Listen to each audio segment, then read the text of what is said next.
గీత జయంతి జరుపుకుంటున్నాము మనందరం. అంటే భాష ఏ భాషలో అయినా సరే ఒక పుస్తకానికి జయంతి జరుపుకోవడం అనేది భగవద్గీతకే ఆ గౌరవం దక్కింది. భారతం 1,00,000 శ్లోకాలు ఉంటే అందులో 701 శ్లోకాలు మాత్రమే ఉన్న భగవద్గీత ఇంత ప్రాచుర్యం పొందిందన్నమాట. చదువుకోవాలి, ఫలితాన్ని మాత్రం ఆశించకూడదు. ఫలితం దానంతటదే భగవంతుడు మనకి ఇస్తాడు. ఏ కష్టానికి కూడా ఫలితం దక్కకుండా ఉండదు. కాబట్టి అదే భగవద్గీత సారాంశం టూకీగా. మర్చిపోయిన తర్వాత మళ్ళీ శ్రీకృష్ణుడి దగ్గరికి వెళ్ళి అడుగుతాడు అర్జునుడు, స్వామి మీరు చెప్పినట్లయితే ఆ భగవద్గీత సారాంశం ఇంకొకసారి నాకు చెప్పండి అని.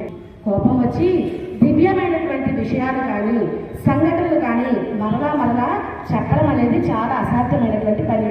ముఖ్యమైనటువంటి విషయాలు కానివ్వండి, ఘట్టాలు కానివ్వండి, ఎవరైనా చెప్పినప్పుడు ఒక్కసారి విన్నాగానే వాటిని మనం గుర్తుపెట్టుకోవాలి. సంకల్పంలో పవిత్రత, ఆలోచనలో పరిమితి, ఆచరణలో ప్రణాళిక ఉంటే అంతిమంగా విజయం వరిస్తుంది. కార్యం కర్మ కరోతి యః స సన్యాసీ చ యోగి చ ననిర్నిన్న చాక్రియః యం సన్యాసమితి ప్రాహుః యోగం తం విద్ధి పాండవ.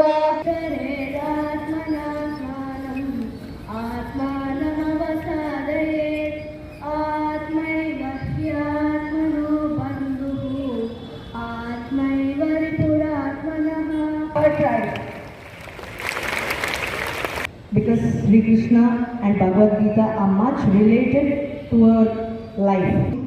As a student, you should be very duty-minded, following the dharma. Next, knowledge, gnana.